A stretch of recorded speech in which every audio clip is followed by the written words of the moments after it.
Hi, this is Llyn Hunter, L-L-Y-N-H-U-N-T-E-R.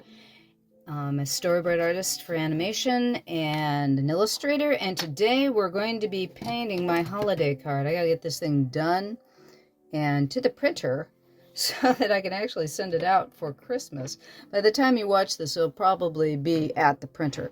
But we're going to start today with I'm going to introduce you folks to liquid acrylic. I've done one liquid acrylic piece before, but this is a palette that you can get at your local art supply store, Michael's. Most art supply stores carry it. It's a plastic palette with little dips in it, and some of them come with covers. Some of them don't.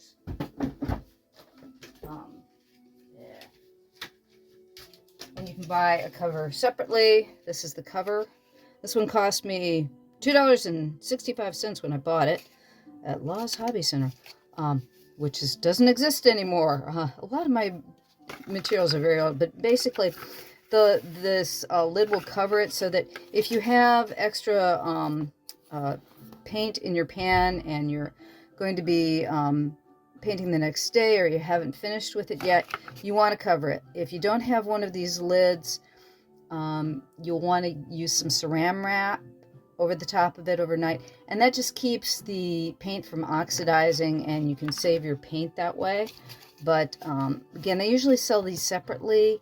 If you can get one of these, great idea. What we're going to be working with today, FW makes a really nice, it says acrylic artist ink. It's what I call liquid acrylic. The thing is that FW is done by De La Rowley, and they're a British company. This will go through airbrush. It's got pigment in it, and it's got acrylic, so it's permanent. There's varying amounts of light fastness, but if it's got pigment in it and it's acrylic, you're pretty well bet that it's going to last probably at least 100 years. This will be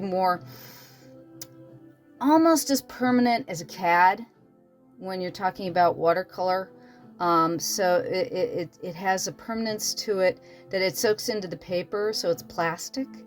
So that's why I would not use Dr. Martin's dyes. Stay away from them. They're fugitive. They will disappear in light after a few years. But FW is pretty good. The other one that I swear by, I really love it, is Watercolor by Schminke. You can, again, these are normally designed. Oh, as I'm getting ink all over myself already. I am a very messy painter, just to let you know already. Anyways, Schminke or the FW, these are originally designed to go through airbrushes because they're pigmented, they're acrylic, and they're light fast. So anything that is meant to go through an airbrush, you can use for this technique. These are water-based. Some airbrush colors, golden. I'm trying to think of some of the other ones. Schminke is the one that I use most often. So FW and Schminke are the two that I use most often. Again, there are others that you can use. Like I said, golden's one of them. And again, anything that is acrylic, water-based, goes through an airbrush, you can basically use the same technique with.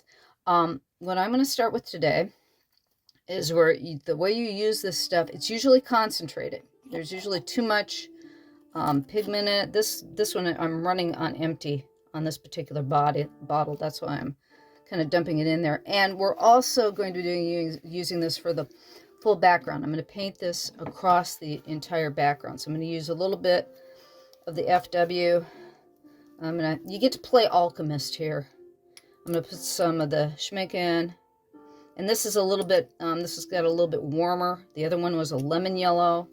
This one is just yellow. It says a yellow 28 or 220 or gelb if you're speaking German. And I'm going to put a little bit of the Indian yellow in here. This is more of a yellow orange. Now on all of these, you want to shake them up. Yeah, I didn't show you. I shook them up a lot off camera first. Because they've got pigment in them, the pigment will sit in like the bottom part of the bottle when you first get it. So whenever you use these, shake them up well, because that gets everything in them mixed up.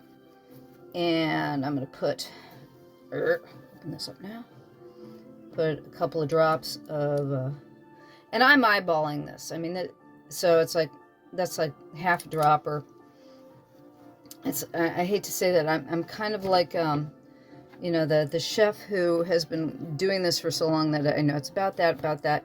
Okay, you can see this is about half the pan is full. I'm going to do basically about 1 to 1 on my, there's 2 droppers. I'm going to go 3 droppers worth of water in there. You don't want to use the paint straight out of the bottle. You always want to dilute it a bit. Try it on a separate piece of paper, like have a separate piece of watercolor paper next to you, to try to see if the dilution that you've made is like too thick or too thin. You'll know it's like the color comes out not the right color, add a couple of drops of paint. If it's too thin, or I'm sorry, too thick, add a couple of drops, or too dark, add a couple of drops of water. And that'll get you to where you want to be. And you get to experiment. And you get to, the thing is that if you've never used a particular paint before, I'd always recommend do a test piece first. Do something you don't care about first before you dive right into something you've never used before. Now, I'm putting this right on the painting for the moment so you can see. I'm going to take a very large brush. This brush that I'm using is an old Grumbacher, 1 inch. It's designed for acrylics. It's probably going on at least 35, 40 years old. This is an old brush. I beat up my tools. You know when a tool is good when you can beat it up the way I do, and they still look amazing. You can tell this brush has been to you know where and back. But I'm going to take a brush full of water. I'm going to mix it in with this, and this is still looking pretty thick. It's looking rather opaque. So I think I'm going to put a few more brushfuls of water in there. And this is going to be for my background. I am going to, you can tell I've already, blooped on my background. But what I'm going to do is, I want the dragon to be golden. So I'm laying down the yellow first, because yellow is going to be the color that's corrupted the most. And then as I do the background, I'm going to pull some red and some purple and some blue into the area behind him so it stands out. But right now, I am going to just paint over my dragon here.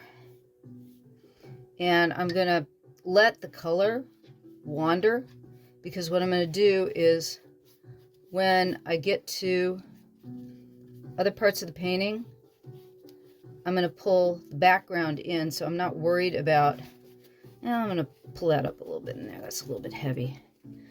And then I'm going to throw some water in here.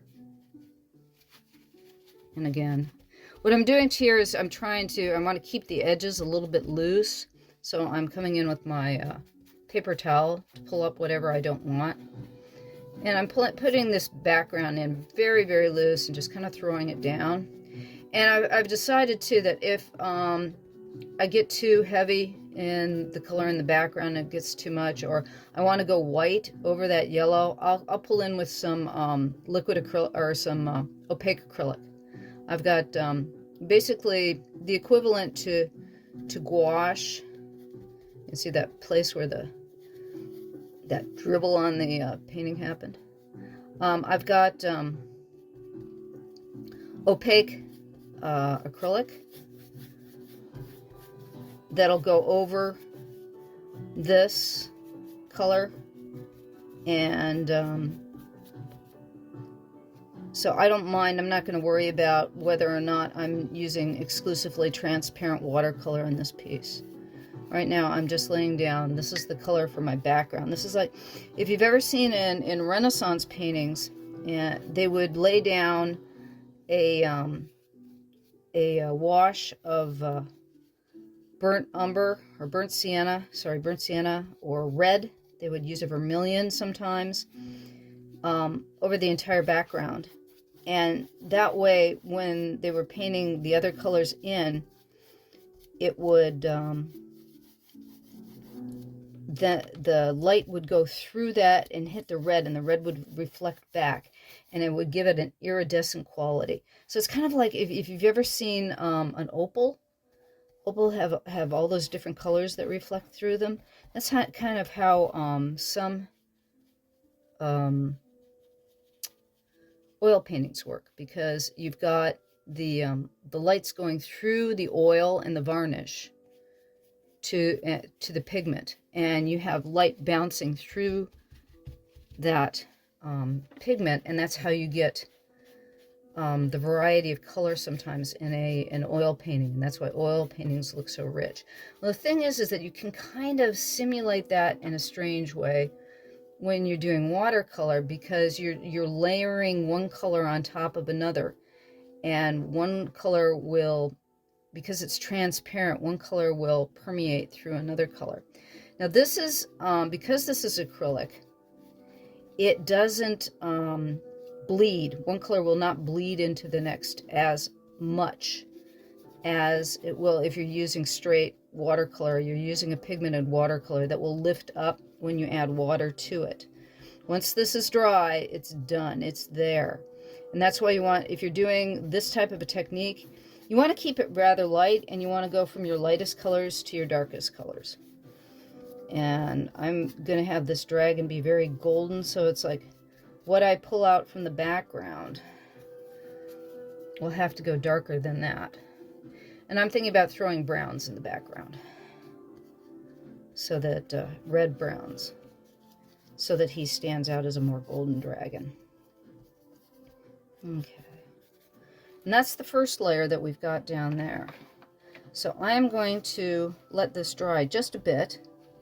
So I'm going to turn off the camera, and we're going to come back in stages on this one, because this is such a large piece as well that it's going to take several hours and a lot of detailing to get this painting complete from start to finish. It's like his eye here, the eye here, and the eye here. I will definitely either be coming back and I'll either scrape out that yellow with an X-Acto knife, or I'll come in with an opaque acrylic with white to get that white when I want to get to that particular point. Now you'll notice that I've got some bleeding over the hands here and here, and a lot of that won't show once I come through with another color, again, because it's so light in those areas. That color is permanent there, but once I come in with another color, usually it's going to be a darker color, so it'll heavy up over that. Okay, so we're going to let this dry before we go into the next stage. Okay, now we've let this sit for, it's just been about 15-20 minutes. What I did use to speed things up, this is a very old, good old hair dryer. Your good old blow dryer is a great way to speed up the time for drying times. If you do very large washes like I just did, and you want to get the paper to dry out faster and dry flat real fast, have one of these around while you're working. It's a handy dandy device to shorten up that drying time. But anyways, that's what I used.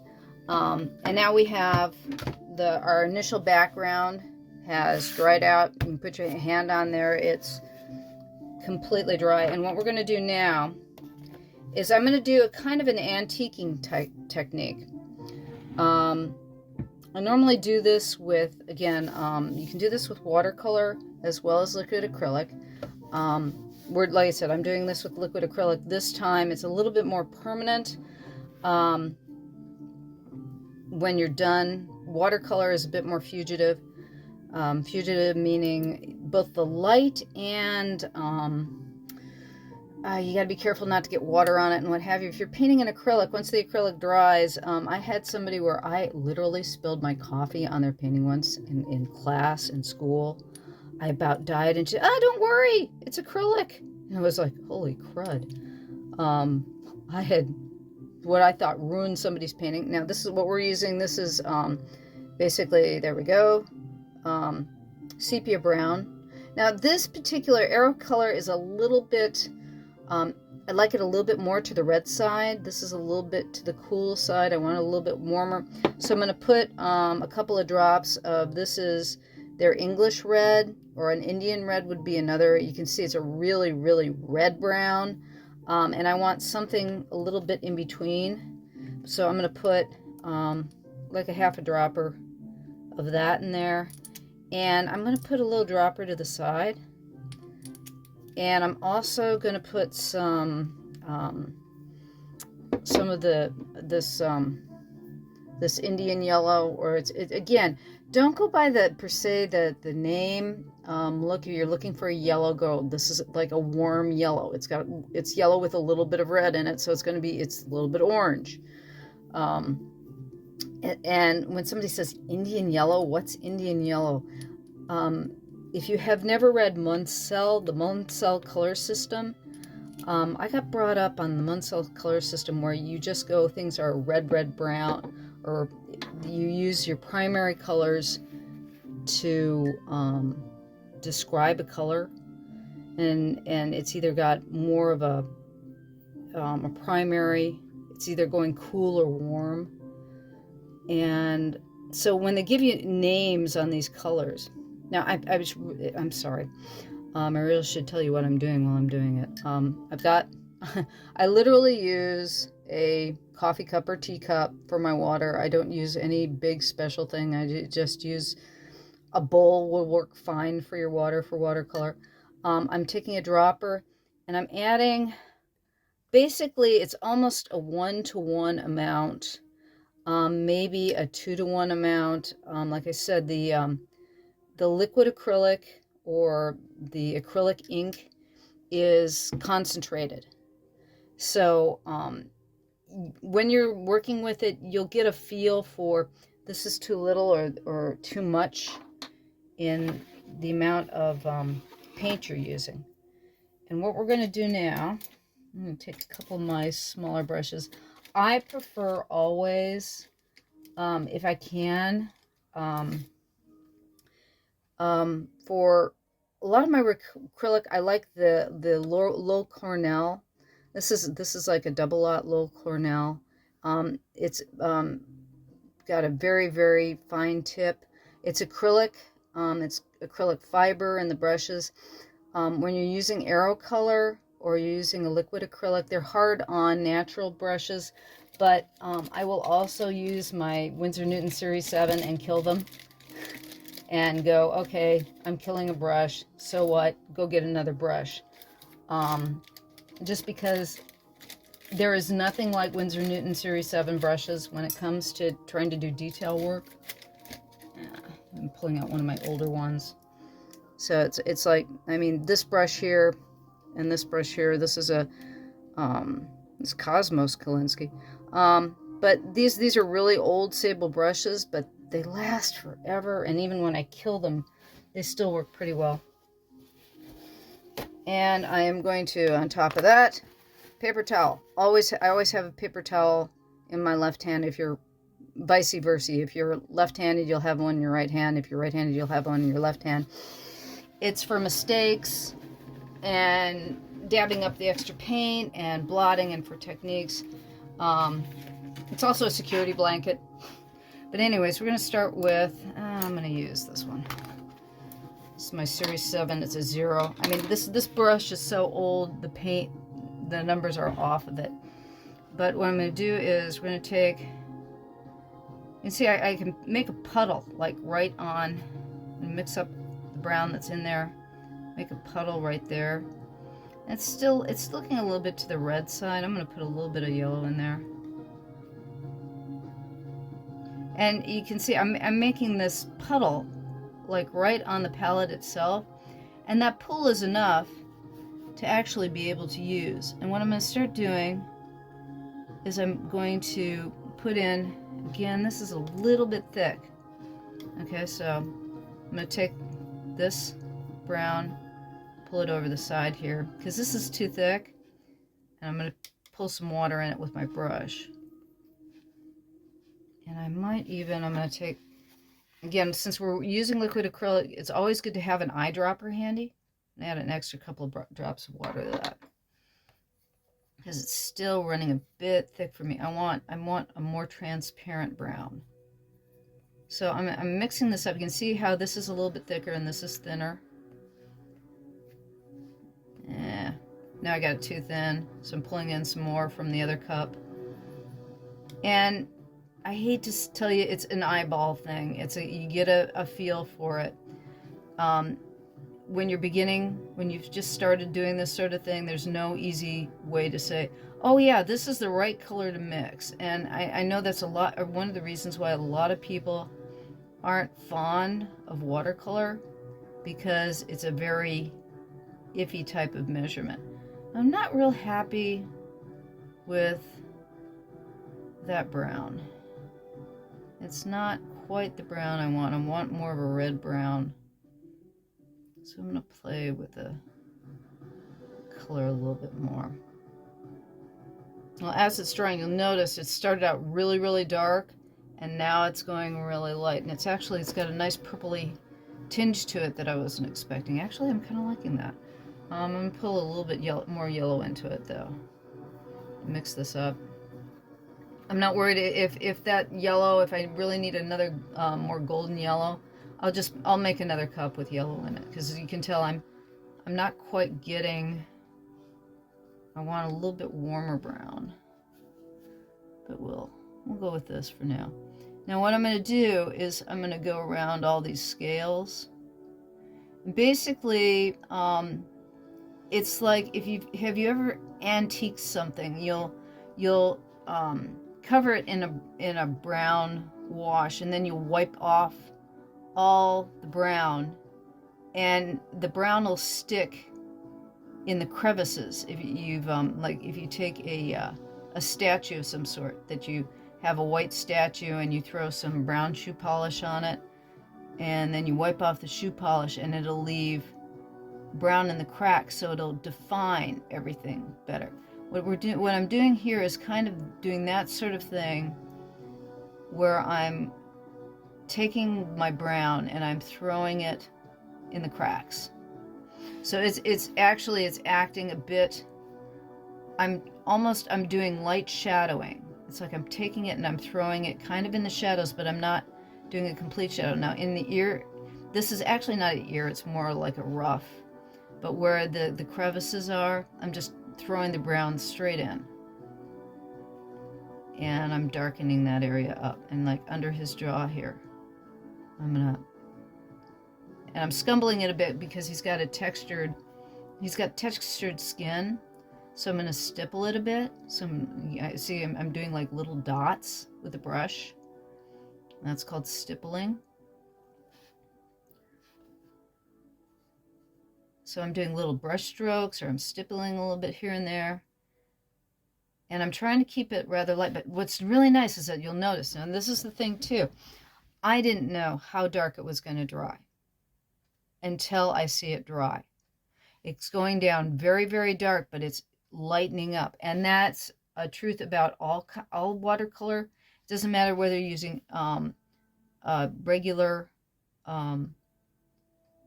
watercolor that's got gum arabic in it, or which is the glue in regular watercolor is made from the acacia tree. It's called gum arabic, and when you add water to it, it becomes liquid and transparent, and as it dries, it becomes a solid again, which is why it makes the most marvelous. That's where once they discovered this glue that would reconstitute after you added water to it, and then when it dried, it would be glue again. And it makes it perfect for a temporary painting. And the thing is that that's why it has all kinds of fun properties when you're painting with it. With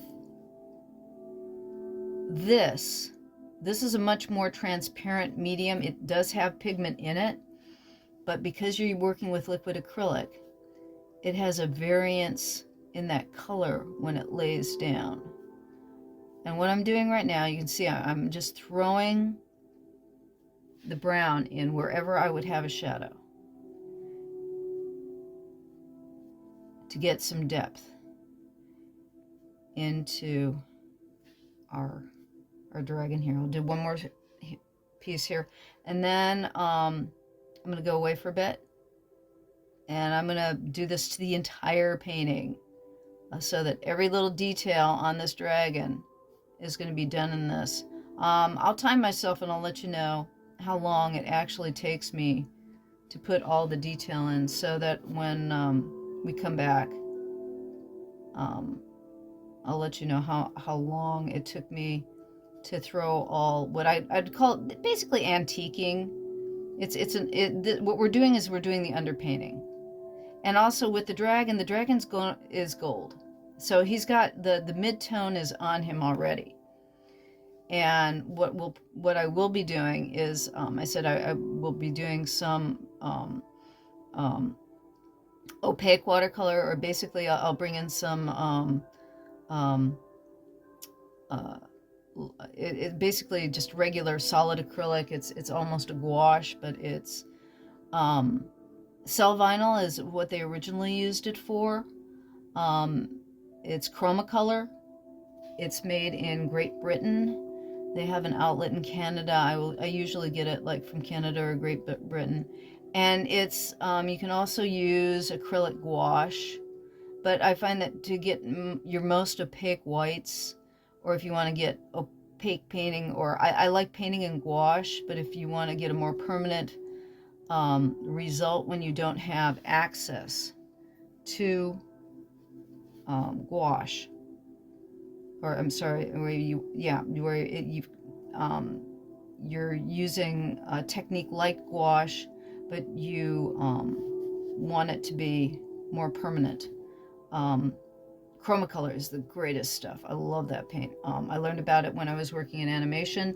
The background painters, before, nowadays background painting's all done in the computer. But background painters, before they were doing stuff completely on computer, they would use cell vinyl to paint backgrounds, because that's what they had available, and it's marvelous stuff to paint in. And Chromacolor was one of the companies that used to make cell vinyl, and they also make now, basically, you can use it for painting. It's lovely stuff. And that's what I do when I'm, a lot of times I will use Chromacolor for my paintings. But that gives you a rough idea what we're doing. I'm going to turn off the camera, and when I come back, I'm going to have this antiquing all done. Hi there. I'm back from basically about 2.5 hours of putting in all what I called antiquing, or putting in the shadows all in the background here. And mind you, the only reason why I didn't do all of this in front of you, we're gonna focus in. Oh, come on, it's like, whenever you want to do the right thing, there we go.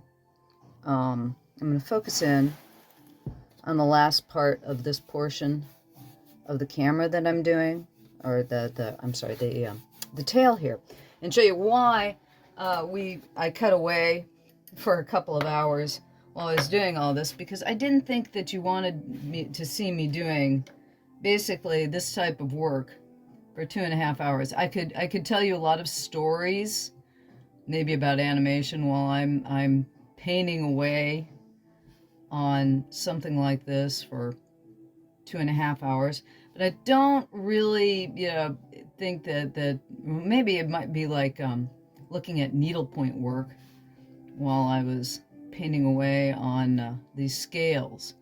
But each one of these scales do need, using the wrong brush, this one would probably be better, do need that little bit of paint around them to give them definition.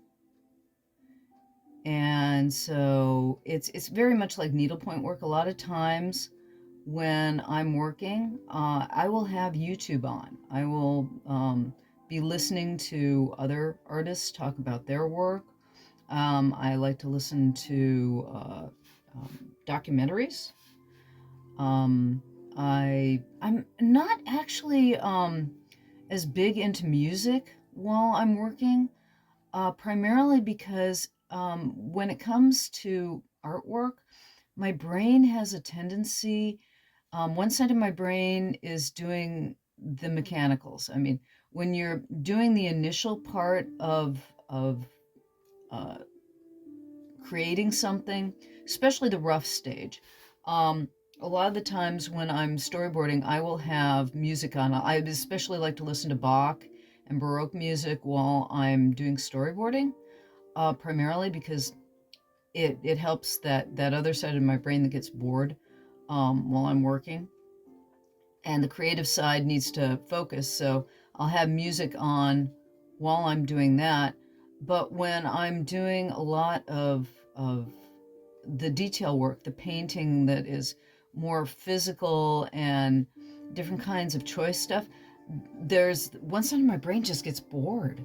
So I really, really enjoy actually listening to documentaries while I'm, or I'll listen to movies. I like to listen to anime. Anime has the best soundtracks. You know, you've got a great story, and while they're doing all the fight sequences, um, they're basically, you know, um, this amazing classical music is playing in the background while you have the fight sequences going. So it's like you have great storyline, and it's like listening to a book, because anime is really good about doing chapter style work. Ever since they've had Netflix, I mean, being able to listen to television series while I'm working has also been a big thing.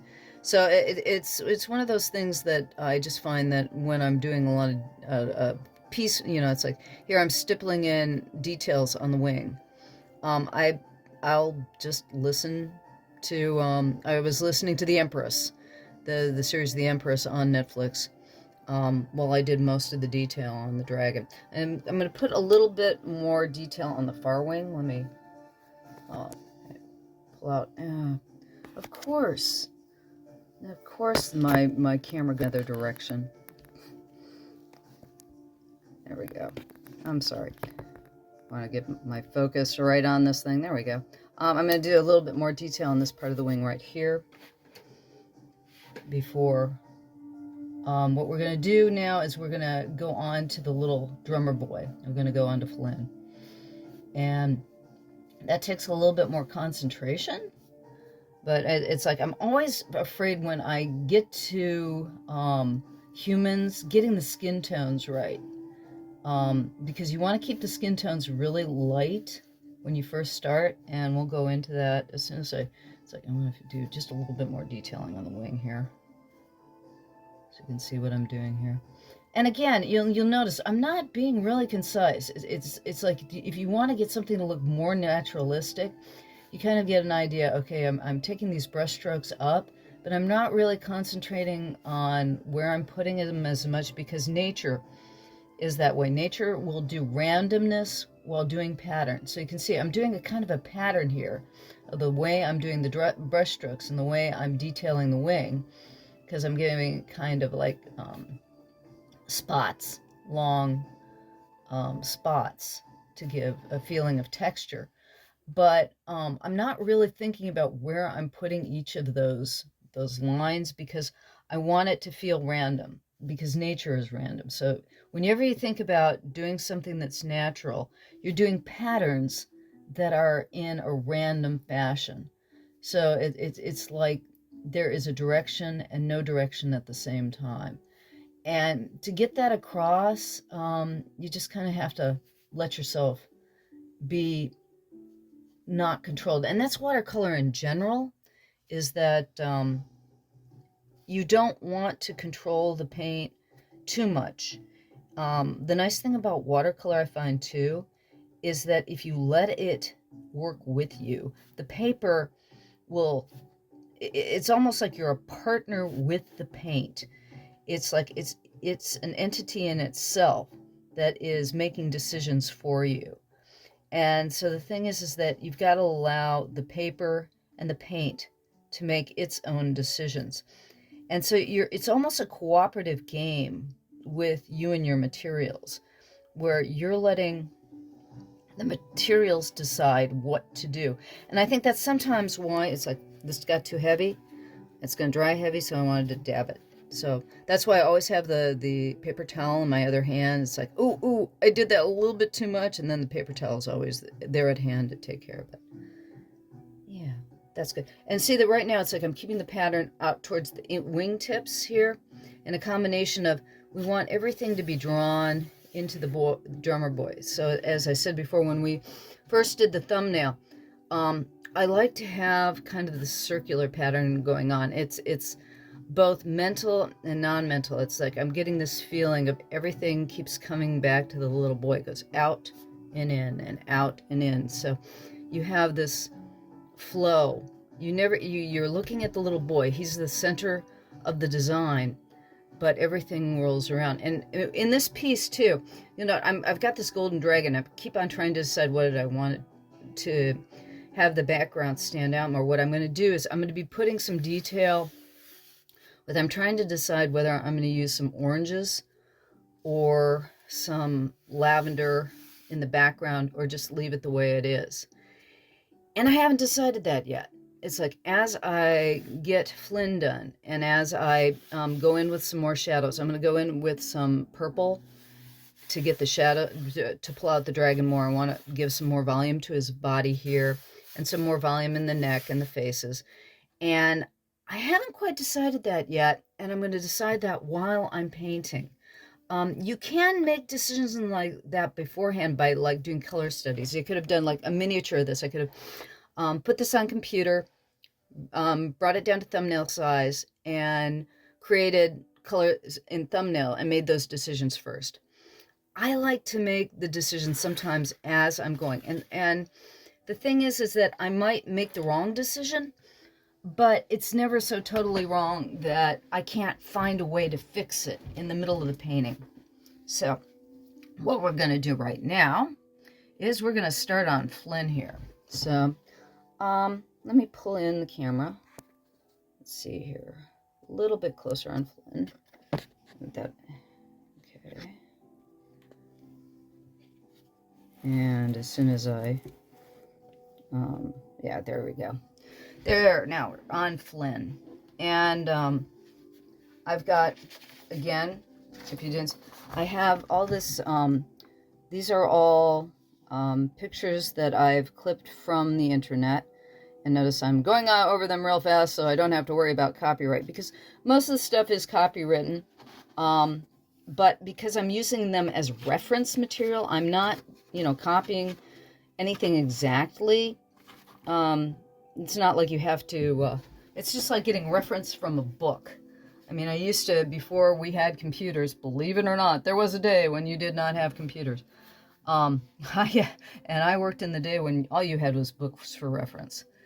And I would have tons of books that I would use. Okay, real fast, what we're going to start with first is we're going to start with Llyn's face, because that is the most dangerous and important part of the whole frickin' piece. And I'm going to pull out a white card here. This is just, this is a different material, mind you, than what I'm painting on. It would be better if I were using watercolor paper probably as a substrate to play with. But this is close enough to the watercolor paper that I'm going to get the color close enough. Because getting his skin tone right is always difficult. Now, I'm going to use a little bit of yellow. This is that orangey yellow, the Indian yellow that I pulled out earlier, and some magenta. And if you're doing a Caucasian type skin, it's orange. It's basically, I mean, a lot of when you're using the crayon in the crayon box, they'll call it flesh or peach. And basically, if you look at your skin tone is kind of an orangey, peachy color. It'll lean to the red, or it will lean to the yellow, but it's basically your skin tone. A Caucasian skin tone is very difficult. Actually, people of African descent, skin tone, I always love to do kind of a chocolate color.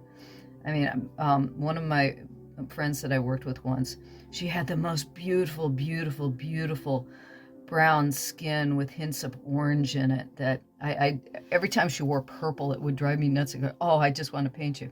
Okay, so there I'm painting. This is a sample to see. That's going to be just about there. It's going to be a little bit. What I want to do is try to paint it a little lighter. Now, again, with liquid acrylic, it will go down dark and it dries light. So I'm going to try this. This seems to be about, that's a little bit peachy. Or I'm sorry, it's a little bit red. I'd like it maybe a little, yeah, there's a little bit more yellow in it. We'll see what happens. It's going down a little bit darker than I would like. Throw a little water in it. I just filled my brush with water. And I will try to keep his eyes white. And again, if I get color in areas where I don't want it to be, when I do the final on this, I will go in and now I'm going to do is I'm going to suck out. See? There. When you lay it down too heavy, just suck the whole thing out with your paper towel, and that'll get you where you want to be. Now that I've sucked that out with a paper towel, once it dries, it might dry a little bit too light. Now I'm doing his ears and his neck a little bit darker because these are naturally going to go back in space just a little bit more. So you want them just maybe a hair darker so that his face comes out more forward. And then I'm going to do his hands here. That yellow is actually standing out. Here's a perfect time to show you what to do when, okay, I overpainted just a little bit, right? So this is a box cutter blade. You know, you can buy these in packs of 100 at your local hardware store. And they come in great big packs. And I use the flat of the blade, and I'm going to scrape out. I just put a little bit too much yellow in there. It just overflowed a little bit too much. So I'm just going to scrape out. The acrylic is primarily on the surface. It's not more than a few fibers down. So I'm going to just scrape these areas where I got too much yellow in, or the yellow dipped into the hand. And I'm just shaving that away with the X-Acto knife. Or you can use you can use an X-Acto knife. This is the razor blade. You can use a razor blade, you can use X-Acto knife. The main thing is just be very light-handed. Okay, so you can see that there's fuzz there. And then I use, this is a kneaded eraser. If you've watched any of my other videos, I'm always bringing up my kneaded erasers. I use them totally, and it's like one of those things that you're never given in grade school because it's like silly putty. It would be in every kid's hair. They wouldn't like it, but it's like, and I didn't get introduced to it until like high school, and I wish I had known about kneaded erasers a long time ago because they don't leave all the nice little pieces that one of these plastic erasers do. And so you can see we've taken the hand down to white. Now we're going to do the same thing here.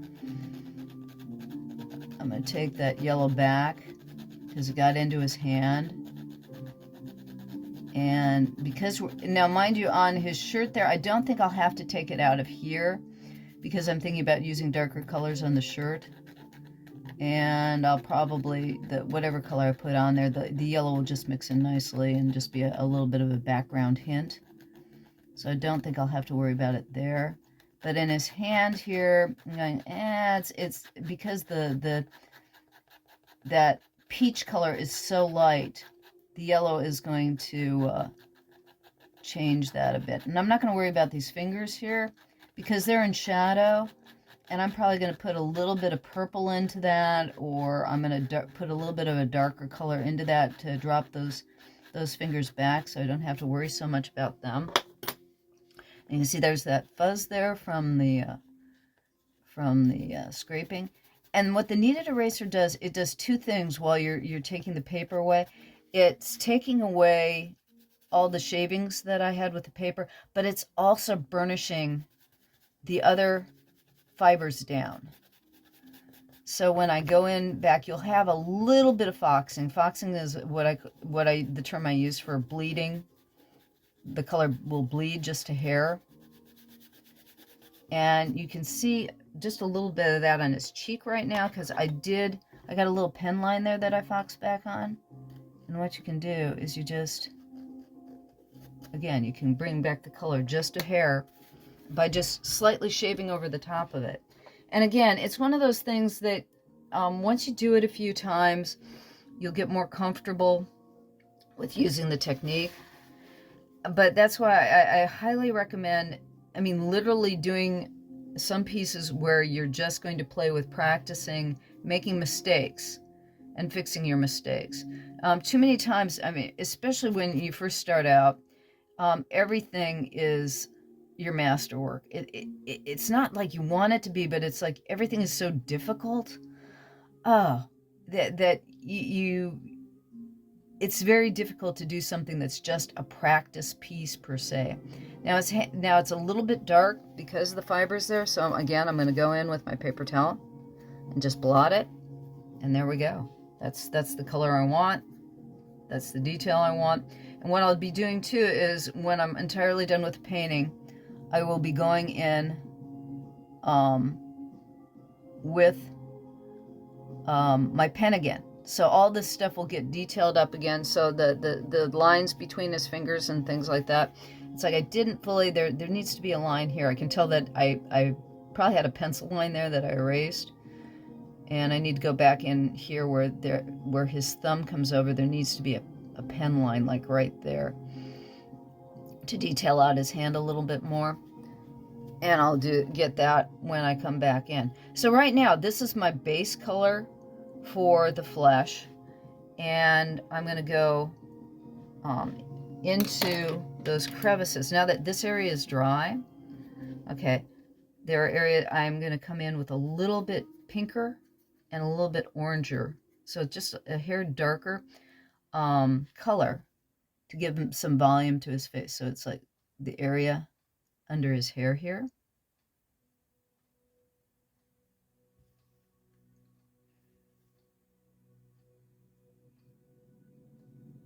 Right there. So you come in with a little bit of pink and a little bit of orange, and you start layering. And then that way, don't want to go too heavy too fast. Again, with watercolor of any kind, it's always light to dark. So you're layering transparencies. And that's how you get your volume and your color, is by layering those transparencies. And so I'm darkening up the shadows. I'm putting some shadows where his eyes are, the side of the nose. I'll put some under his nose, right there. Because the nose sticks out, so you're always going to have shadow under the nose and and a little bit in the corners. Now his teeth is white and his tongue's red. So I'm going to I've got some Indian red and some brown here. And you'll notice I'm kind of using like places on my palette here that are just kind of empty. So what that does is that creates just a puddle of color. So it's like, okay, I'm mixing that, and I might even go all the way over here, and it's just a puddle of color. I'm seeing what I've got on camera here. My apologies. And I'm mixing up. I want to mix up the tongue color, so I'm going to take a pink, and we've got a little bit of this is that red brown. That's not quite dark enough. I don't have any real, got the magenta, but I don't have any real red here. I'm just a hint of the brown there. And that went a little bit too dark. So I'm going to throw a little bit more magenta in there. There we go. That's what I'm going to use for my tongue color. A little bit more brown. It's like, the color is not getting... And if you're not sure, take your white piece of paper. It needs to be a little darker. So, let's try that. Still. It's like the only piece of a real red that I'm going to have in here. And that's what I want for his tongue.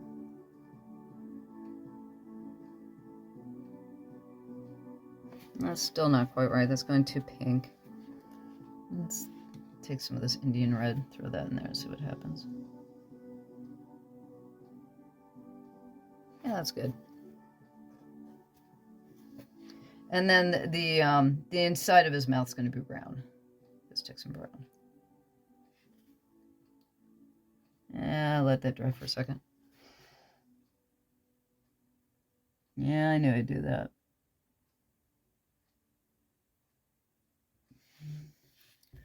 Now you see what I did? I bled the two together because I was too impatient. So I'm going to let this dry. Now, since that's dry, now it's like the tongue is just right. I'll wait for that to dry this time instead of letting everything bleed together. So you see, it's like mistakes do happen. You're going to make mistakes. Not everything's going to work. Now I got to figure out what color I want him to do the drum. I was thinking I'd like to do in blues and browns. And I want to keep the blue, brown, and purple is kind of what I want to keep the color scheme in here for the most part. So I want to keep his outfit a variety of tans and browns and blues. So I'm trying to decide, and some oranges too. I might throw some oranges in there. But I want to keep my color palette. I'm going to try not to throw too much green in there. I might use green as an accent. And if I use green as an accent, I'll be using it all around. We'll see what happens when I get into it. And like I said, what happens is that I make these decisions while I'm painting. I could plan them out beforehand. And it's just for this particular piece, I'm not. And that what happens is one decision kind of leads into the next decision. Okay, now that drum top's just a little bit too brown for me, right? So once again,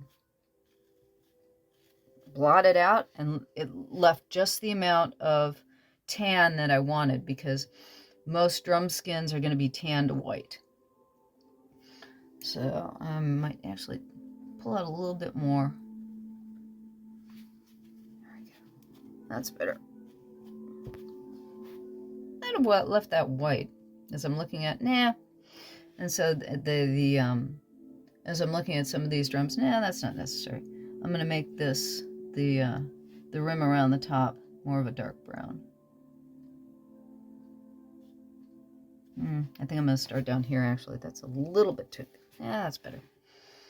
A little bit of red in there. Yeah. Okay. So I'm making it more of a red-brown with the drum. And I'm going to start down here because I have just finished doing the drum bit at the top, this portion. And I keep on forgetting, the watercolor dries very quickly, which is nice. But it doesn't, like with the mouth here, I went in there too fast. What happened? I got bleeding.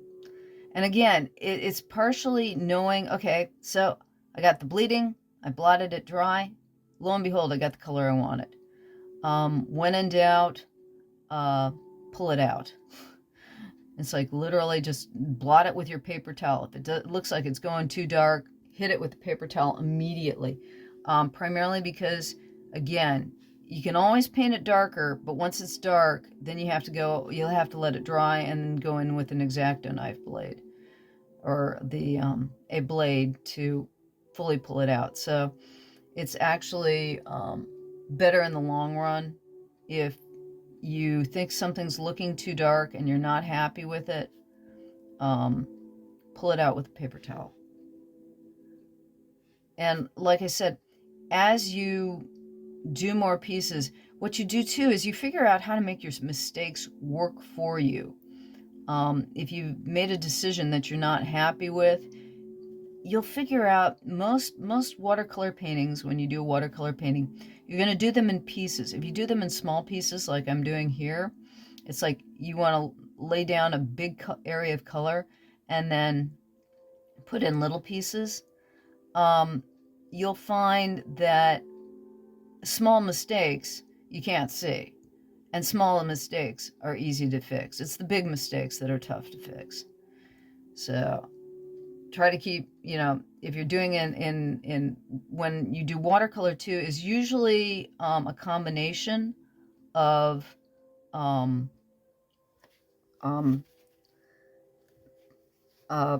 work and color. There are people who do just straight watercolor and the line does not show. That's not this method. Okay. So anyways, so we've got the top rim of the drum. I'm going to do the drum itself blue. Now this blue is a nice ultramarine blue. And it's dark. So I'm going to try it a little light first. See how that goes. You see that? Yeah. There. So you can see that. So I'm saying, where are we on camera? Let me take this away so you can look at the dragon too. Let's pull this down. Oh, shit. Okay, now there's a prime example. I accidentally stuck. Can you see that on camera? No, you didn't. Down here, there's the tail. I'm gonna move this just a moment. See, I blopped right here. I touched my brush to the canvas, and I can't pick that up with water because it's blue. I have a choice. I'm either going to, I'm probably going to scrape that away. I'll let it sit and I'll scrape it away. Because I accidentally touched my brush to my paper. And that does happen. Okay, so we're going to go do the drum right now. And again, this particular technique that I'm doing right now is usually known as a wet on dry. My watercolor paper is completely dry, and I'm just filling in areas with color. And when you do this, especially when you're using a liquid acrylic, it's also important when you're using just regular watercolor. You'll start by dropping down a puddle. I've dropped down a puddle there, and I'm pulling the puddle down. I'm pulling the wet into the dry. And that's how you see how I'm getting that nice even color. That's because I'm pulling the pigment down. Everything's being pulled. It's like the water itself has this cohesive property. It's got pigment in it and it's pulling everything with it. So when I take the brush and I pull in this direction, it pulls everything with it. And when you take your watercolor and you mix it all up, it's all congealed together. You've got glue in there, you've got the acrylic glue, you've got pigment, and you've got water.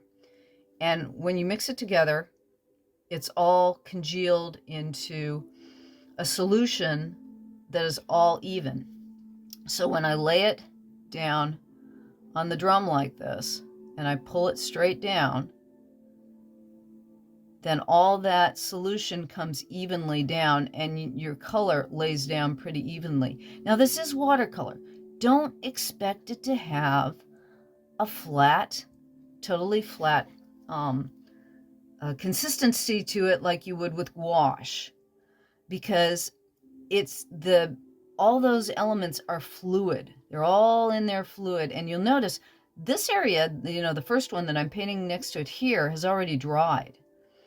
And that's the nature of the liquid acrylic. That's the nature of the glue that they use in the acrylic and water itself, that it's evaporating that fast that it's dry already. So you can usually work, you know, usually one section next to another pretty fast, unless it's really wet. And you can tell when something's wet and when something's dry by its color, because it will always lay down darker than what you want it to be. So you'll get to a point where when you're working with it long enough, you'll get to the point where you'll know, okay, it's going to come out this dark when I paint it. You know, I'm putting down, it's like there's that dark blue, it'll come out more of this paler blue. If you want it to come out a darker blue, then you got to paint it really dark. But again, what I would do instead is paint it light like this, decide, okay, that's too light, and then paint another layer on top of it to get a darker blue. And that's how you get your shadows. So if you want, once I get this drum painted, if I want to see, these are actually ropes that come down on the drum. And if I want those ropes, we can leave those ropes white. Actually, I might leave those ropes white. They're kind of looking nice the way they are, and I've been gentle enough with my brushing that everything's come down correctly. And what I can do now, I like purple shadows. So on this drum, what I'm going to do is I've got some, it's off camera, I am sure. Hang on here. I have violet on my tray. I've put violet here. This is a violet. And I'm going to use that along with the brown for added shadows. So right here where the drum is dried, okay, I'm going to put violet here for the shadow next to this string.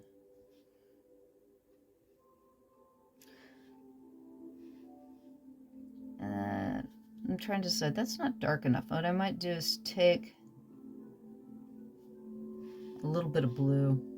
It's a little bit red, so I'm going to make my violet. I'm adding a little bit of ultramarine into that violet.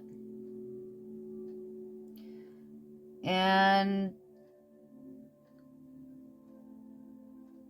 put that in there for my shadow. Now that's coming out a little bit.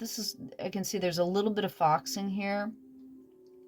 So, and the paper's not quite dry enough for me to put down the shadows yet. So what I'll probably do, I'm gonna wait, and I'm gonna come back in and put in, I'm gonna redo that shadow a little later, so that I have a little bit of a sharper edge there. And that's what I'm talking about. Okay, that's a little bit of a mistake. That's something that, I want this to be a sharp shadow, and it's not quite where I want it to be. So I'm going to let this dry a little bit, and I'm going to work on another portion of this, and then I'll come back and do that again. It's like, that's a little bit, it's not dark enough, and it's foxing a bit, and I'd like it just a little bit more saturated.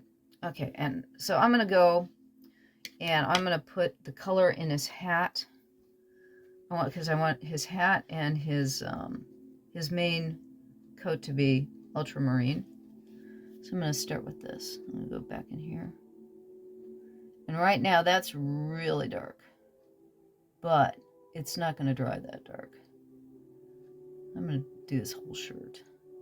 Because the slashing, I'm going to probably put in some purple in, and that'll be going pretty dark. But this nice ultramarine won't dry that pretty almost straight on ultramarine will not dry that dark. And while we're painting his hat, you'll see that, because it'll dry out before we get to the hat, or before the hat's done. And that is the nature of this particular kind of paint. And that's why, like I said, if you're doing something important, or you're planning on doing a painting that's important, do a smaller painting. Do something that's like 4 by 6 inches. Keep it small. Keep it small with something to play with, and give it away as a gift. I mean, I love doing small pieces and giving them to friends. It's a great way of practicing. It's a great way of training yourself. And you haven't spent hours and hours and hours and hours. Actually, you can spend hours and hours and hours on a 4 by 6 if you're putting a lot of detail and interest into it. But Canson makes a nice little 4 by 6 inch watercolor pad, and I have tons of them. And I'm doing alphabets right now on my 4 by 6 pads, and I'm giving them away to my my nieces and nephews. And I do the I'm going to be putting the alphabets up on Getty Images or one of the other places like that when I'm done. But it gives me a place to play and do that sort of thing. Okay. So like I said, you can see on his shirt now, his shirt's just about dry. And as I finish painting the hat here,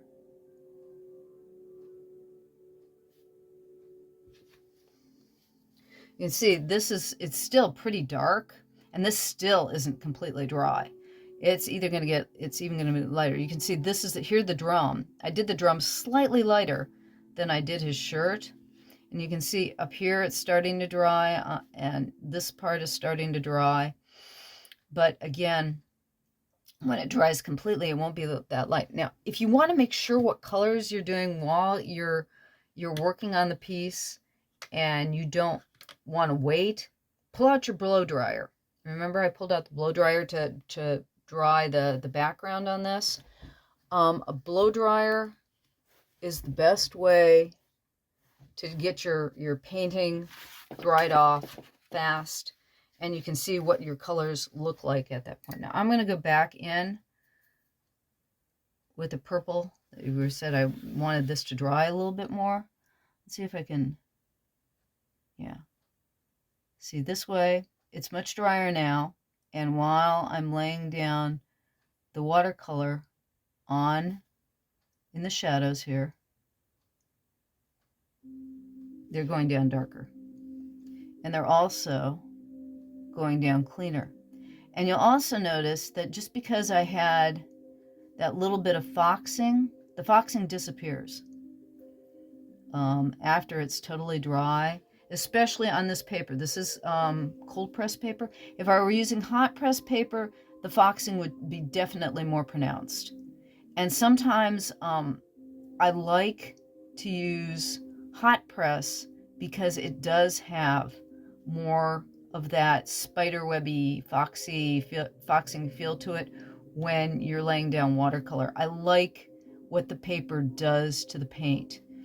And that's the main thing. If you're worried about watercolor, one of the problems with watercolor that most people have when they're working with watercolor is they're afraid to let the paper just do its thing.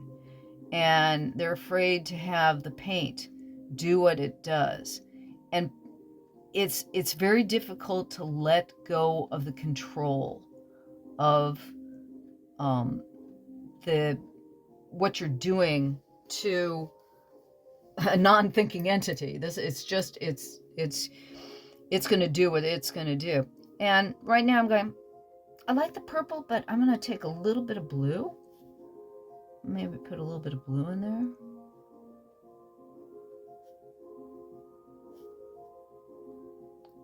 I'll give some variety to the color, and I think I'm going to throw the brown in.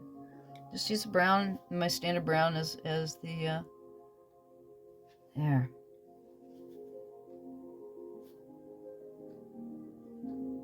To just intensify the shadow just a little bit more. And then the drum's round, right? So the thing is, I'm having the light more or less come from this side. It's coming from the top over here is where I'm planning the light coming from. So I'm throwing the shadows this way. So I want this part of the drum to go a little bit darker. So I think I'm going to use a little bit of brown to throw the whole side of that drum, just so you've got it into shadow. So I'm going to use a little bit of there. So I've got, actually I had some blue on my brush, so that blued it down a bit. Okay, so I'm going to carefully throw this brown over the whole thing to take this side.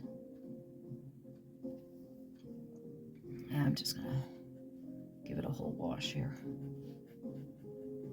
And you're going, oh my God, she's thrown it over the whole detailed stuff. And it's like, ah. But notice that entire drum has turned. All of a sudden, we went from a flat object to something that actually has got some volume. And what I'm going to do, it's like, let that sit for just a moment. And I'm going to take a little bit more. And you need to give it a core. Okay, here's the lights coming on this side, the shadows on that side, but the core is about here. So I want to put a little bit more in here. And I don't even think that's going to be dark enough. I'm probably going to have to do that shadow maybe one more time. Because once this dries, once again, it'll dry light. You think, oh my God, that's so dark. And no, it's not going to be that dark, actually. It's going to go lighter. And the thing is, too, is that the rim is a little bit higher, and this is a little bit darker, so there's a little bit kind of the light going there. We'll see. But the thing is now I'll let that dry, and then it'll show me what I have to add more shadow to. Now here's the other thing. This side of the lip is in light. This side of the lip is in shadow. So I got to take that brown again, and I'm going to throw it on this side of the drum lip. Okay, because the light's coming down this way, so I want to get that darkness in there. So I'm throwing that all over there, and honestly, you're going, oh, it's covering everything. But notice, hey, it's starting to dry down here. Okay, so while that's drying, I'm going to throw actually some brown. I'm going to take the darker brown, and I'm going to throw it into his slits. Into these slits here. On his outfit. Now the thing is too, you'll note that some of my line work's disappearing. Not because of per se it's dissolving, but because it's basically getting sucked under the pigment. And that's why you want to go, when I get done with the entire thing, like I said, I will go back in over this entire painting with the ballpoint pen one more time, and I will detail up everything. All the lines that have, there will be some lines that will still stand out, but a lot of them will have dropped away because they've been painted over, or the pigment will have gotten to them. And you can leave, you can leave it that way if you like. I mean, that's a stylistic thing. I'm such a detail-oriented person. I like to have some more detail on mine, so I will change. Okay, now you can see we've got Llyn all painted up. I did him primarily in blues and browns, and he's still got to have shading done on him. The dragon still has to have some shading done on it, and I'm going to add some variety to the background. So I'm going to show you the beginnings of that. And when I finish off the painting, I'm going to show the end of the painting, and how I do cleanup after the painting's been complete. This was last year's card. This is actually of Flynn's sister, Tesla, or Tess, and this is kind of a complimentary painting to go with the painting that I did last year. And this is my Christmas card from last year, or holiday card, as it were, because again, I said I do it for a secular audience. So anyways, we're going to take this to a more completed state from here. And what I'm going to do is you can see, let me pull out the card again.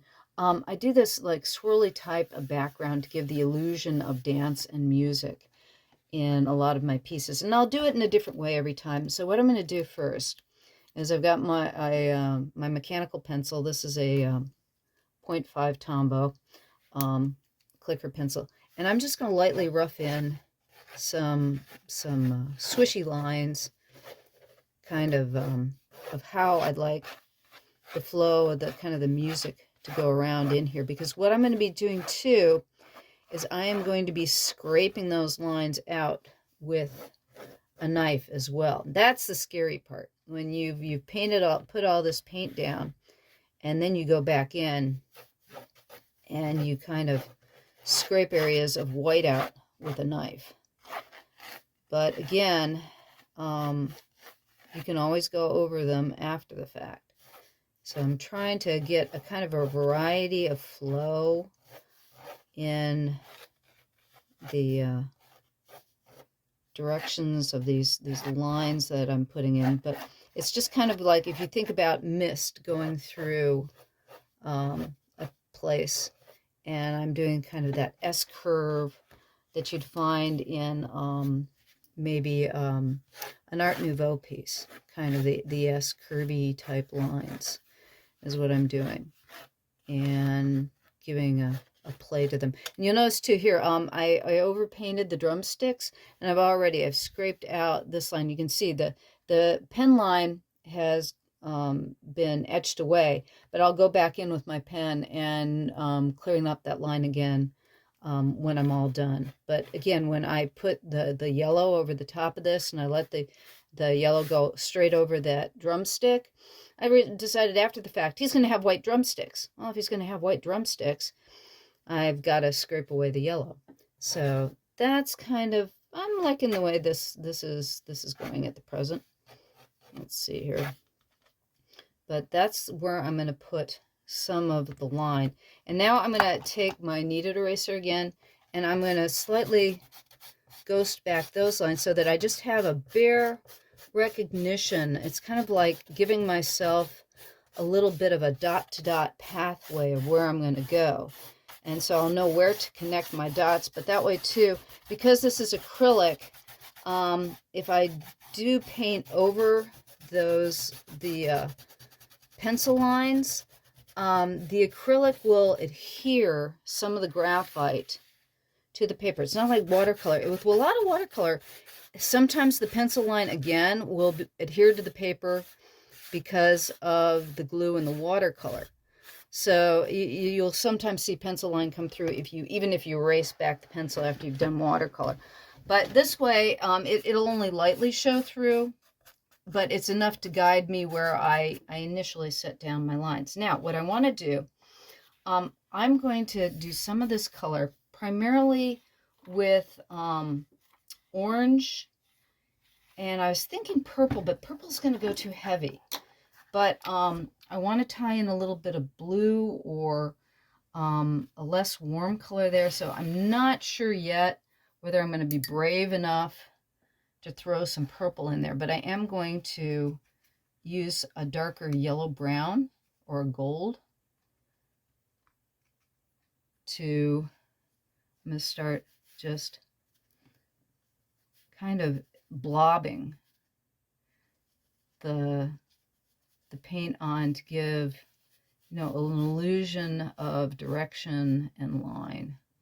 And I'm going to do it very haphazardly because I want it to have that feeling of motion, and plan to make mistakes or plan to do things that maybe aren't going to go quite quite the way I want them to, but still I will, I like to do a little bit of stippling. On this one, I'm making it's not going to be exactly like his sister's. Every year I do a little bit of a different personality to the line and the flavor that I put into these paintings. I do a different child. Usually I try to alternate between boys and girls. And then I try to do a different ethnicity or a different part of the world, different time period, different costume period. But it's always a child of about, anywhere from 10 to 15, playing a musical instrument to charm a dragon. And that's my theme every year for my holiday card. That way, what I'm doing is I'm celebrating the time of the season. I mean, no matter where you are in the world nowadays, this time of year we celebrate, families getting together, friends getting together, the giving of gifts, the sharing of, hey, I'm glad you're my friend. It's just one time a year where we all say, hey, I appreciate you, or let's just celebrate life. Let's celebrate being together. When you consider Thanksgiving or Kwanzaa or I think Eid is celebrated around this time of year. Hanukkah. There are a lot of celebrations of different ethnicities and cultures, at least one time a year. I mean, it's like sometimes it's not around the winter. We do it around winter solstice, I think, more than anything else. My family is descendant from primarily German stock, and winters are long and hard, and when you're celebrating the winter solstice, so that hey, from this day forth, the sun's going to be coming out a lot more often, and so the 21st is always a happy celebration, Yuletide, that sort of thing. I like Krampusnacht. I'm the 5th actually is tomorrow. Ooh, I need to do something for Krampusnacht. Basically, Krampus and Saint Nicholas. Krampusnacht, I believe, is celebrated in Austria, and he's basically Krampus is more of a spirit of nature. I think during the turn of the century, it's kind of like Halloween. We're not as afraid of evil spirits anymore, and now we have more fun with spirits than we did in an older time where anything that went bump in the night could be, something that was going to kill us. So nowadays that we know that we're less likely to be killed by evil spirits, we make fun of them and we enjoy them. And we think of nature as not, we're not as worried about dying of the cold because, hey, we've got houses and we've got clothing. Most of us anyway. So, but I mean, it's still a time for celebrating, things of joy and, like I said, friendship, and being thankful for all the gifts that life gives us. And I like to, send out a card. I like to make a card and send it out to my friends and say, hi, once a year, how you doing? I appreciate you. You've been something special in my life. Thank you. And I've always loved getting Christmas cards. So it's the giving of gifts and receiving of gifts is always a very wonderful thing. And I think it's always appreciated when somebody has taken the time to put your name and address on the envelope and put it in the mail. But you can see this basically how I'm spreading around this nice flow of extra yellow, and I will erase back all the lines too after I'm all done doing this. And I've got to put a secondary color there, and I'm not sure what secondary color I'm going to put in there. I rather like the fact that I've got The dragon is kind of, he's the background itself. And I've already determined my three-headed dragon is a he. I don't know why, but this dragon in particular happens to be male. Don't know why. Sometimes it goes that way. When you create characters, one just screams, I'm male, one screams, I'm female. I have a character called Max. Max is an it. Max is neither male nor female. Max is definitely a neuter. Max is an octopus with wings, also known as an octobat. That he's part of my steampunk comic that I do for my patrons called Silk and Steel. And Max is, I call Max a he, but Max is definitely an it. I think he's hermaphroditic. I think he can change sexes. He's kind of like, I always look at him, he's like a puppy dog, or he's like Carpet in Aladdin, where he's neither one or another. It's getting there. It's a little bit too even. Everything is even everywhere. I want to put maybe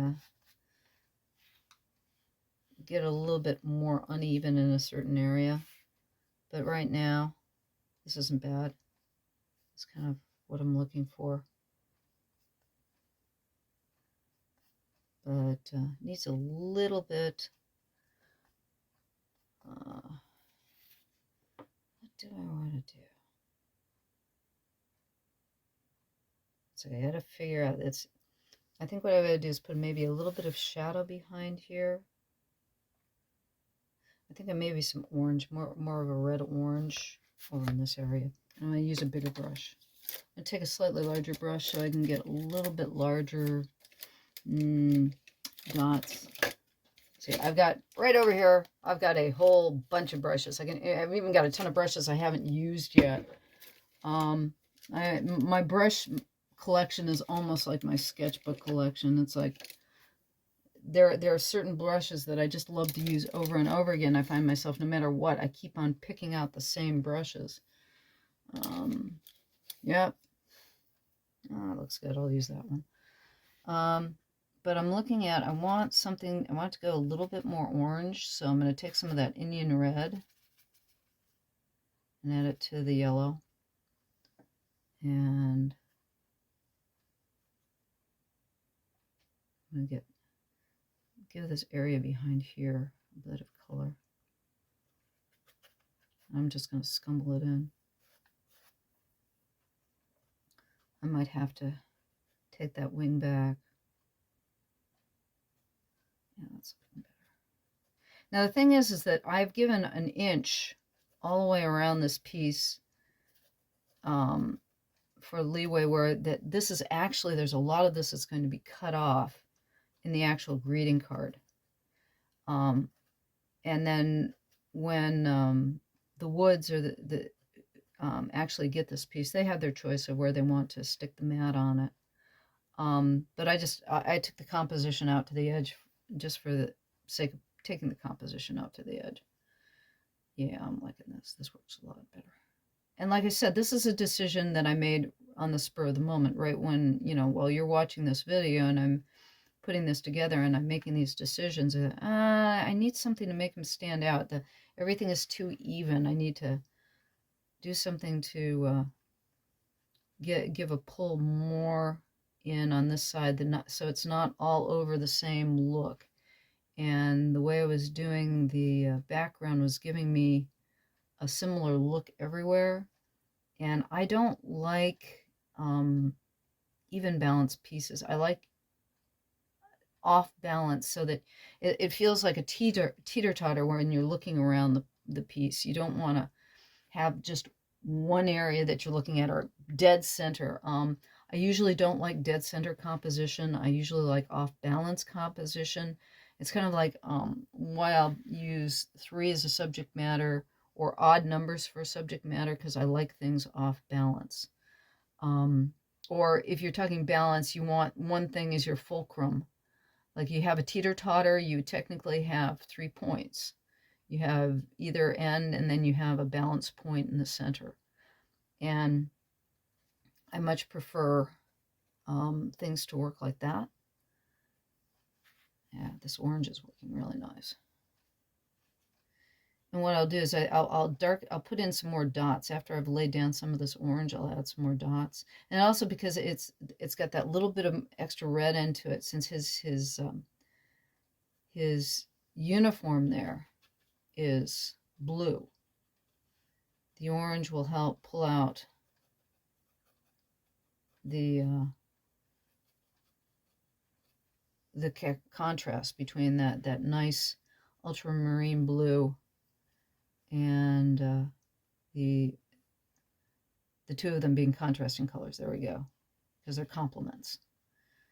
Because orange and blue are complements. When you've got a color wheel, your complements are green and red, orange and blue, and purple and yellow. And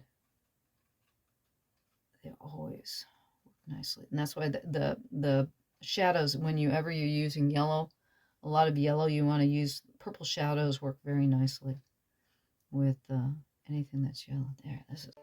Hi, we're back here after a couple extra hours of painting. I've added a lot of purple in the shadows here. I've added a lot of purple underneath the scales. I've gone back in and added a lot of white in the highlights. I might have to hit some of these highlights probably one more time before I finish up the painting, just because the white, no matter how opaque you get it, whether you're using house paint, I use sometimes white house paint. I have tried everything. I still, when you're dealing with acrylic, for some reason, it still has a little bit of transparency, so that it's not as solid white as I'd like it. So sometimes I'll go back in over that. But we've gotten to a finishing stage. I wanted to show you how I was putting the highlights on this last head. I haven't quite finished up his head yet. So I'm going to show you with a little bit of whites what's going on there.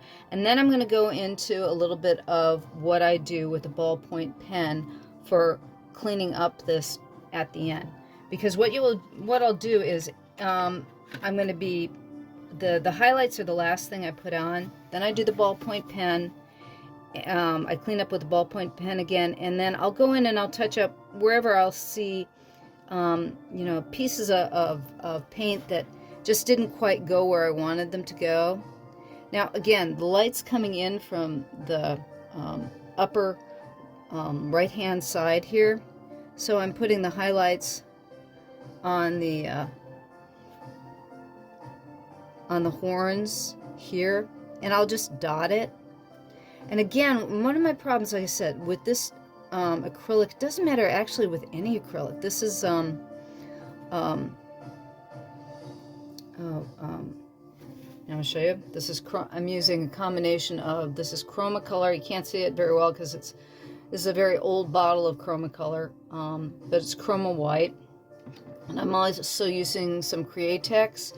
This is an airbrush opaque. And again, it's fine, but it's definitely opaque. And so, like I said, sometimes I've tried house paint.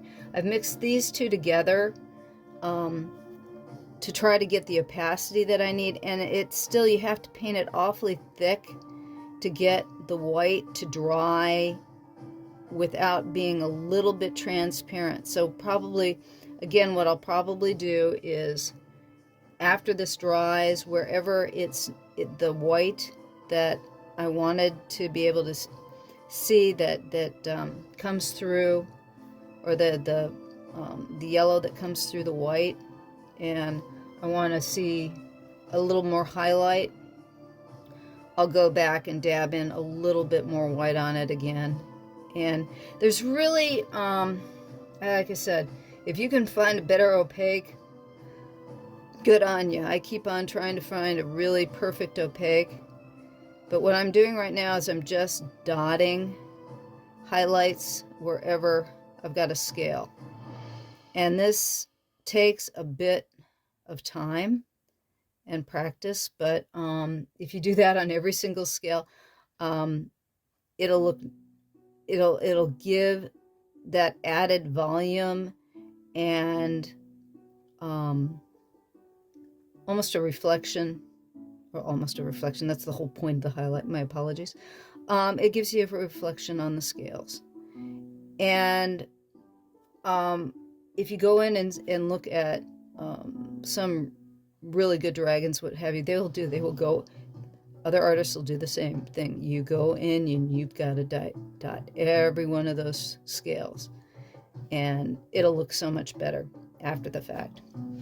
But I just wanted to finish that up a little bit to show you what I did with the highlighting. And what I'm going to do now,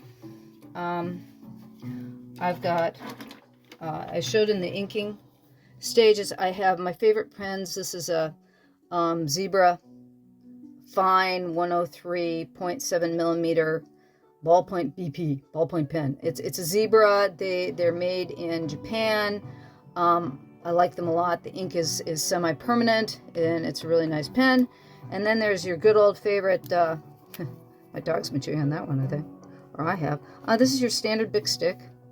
I thought they wrote on it. No, but you know, that your standard cheapy Bic stick, and this is a fine point Bic stick.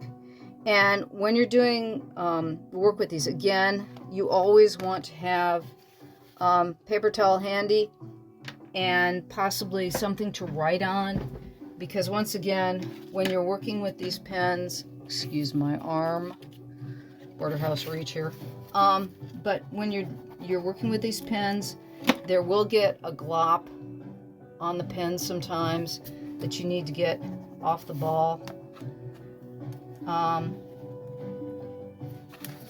And it's not essential, but again, it helps in the end. But let me tighten up on the dragon's head here. And let me pull this down here. I'm going to do these dragon heads so you can see in detail what going in with the pen again does for the piece. Now I'm using the fine point here. Most likely, I'll show you what you can do with the medium point too. But you can see already how darkening up the line around the outside gives it a finish quality, and it just darkens everything up. You've painted over this with a pigmented ink, and there's two things that pigmented ink is going to do. Because it is an acrylic base, and it's just the same thing with watercolor too, that there will be a little bit of lightening with the water. Not the ink is permanent, but even with the binders and the how should I say, it's not the varnish, but it's a little, it will reduce the opacity of your pen line by just a bit, so that when you go in with it again and you clean up those lines after the fact, it just brings everything out. And it is like having to redraw the piece one more time, but you're not really having to think about it as much. It's not like when you first drew the piece and you're having to think about where you're putting down every line. This one's more, you're just cleaning up the lines, you're just giving them some more intensity and firmness, and that'll bring out the definition of the edge just that little bit more, and it gives more detail and more crispness to your final work. And that's why it's like, when I am done with a piece, the last thing, well, it's not quite the last thing, the very last thing is I'll go through it one more time, and I'll look at what colors need to be punched, or what things I've missed. Sometimes it's like, okay, I didn't finish that particular line right there, oops, or that I need to add something right here. And that's what the end of your painting is more about. It's kind of like when you're carving. If you've ever carved a piece of wood, or if you've ever done a carving in wood, you go from rougher sandpaper to finer and finer grit. And it's kind of the same thing with illustration. You start out with a very rough drawing. If you look at the very first video we did on this, my drawing is like super, super rough. And you just keep getting finer and finer and finer and more detailed until everything is like polished to a fine level. And the thing is, though, is like by keeping it loose in that beginning, you keep a fresh quality to the piece in the end. And so even though I'm putting these fine details on in the end, because I've got the real rough lines underneath, it gives a freshness and a liveliness to the drawing, at least I feel. So I just wanted to show you this portion of how I finish it. And this will take me another good, I'm saying about an hour and a half to 2 hours to go over this entire painting one more time in the ballpoint pen and to get all these details crisped up, polished up. There we go. That one works. To get all these details polished up is going to take another couple hours. So I am going to take these pens and we're going to go through over the entire painting. And when I'm done, I will show you exactly what the finished product looks after you put that polish on. It literally is, if you've ever made jewelry or woodworking or what have you, it's like right at the end, you do the finest sandpaper and then you put that polish all over it, and that's what makes it shine and makes it look extra special. So let me finish up the cleanup work and see how different that dragon's head looks now. It really, really stands out. It's like I haven't colored the eyes. Like I said, I went back in and I whitened the eye, but I haven't given it color. Now the question is, do I, or do I leave it just that golden eyeball on a golden dragon, and possibly give some pink to the tongue? I have to make that decision before the end. Then those are the little details, like I said, that'll come at the end that I'm not quite sure about yet. So give me a couple hours here and I will come back and we'll show you and see what it looks like right now. Once I give this whole thing that black outline, the dragon will pop. The little boy will pop. It'll look amazing. Okay? So be right back. Okay, and here is the piece done. I'm showing you the whole thing overall. All the line work has been reworked in.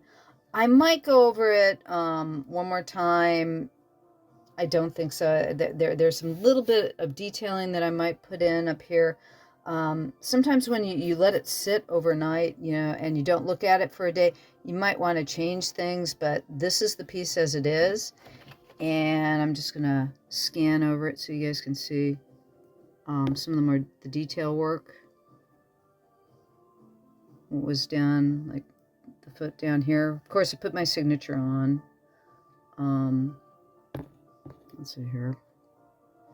And that's how Llyn turned out. And again, you can tell I put a lot of extra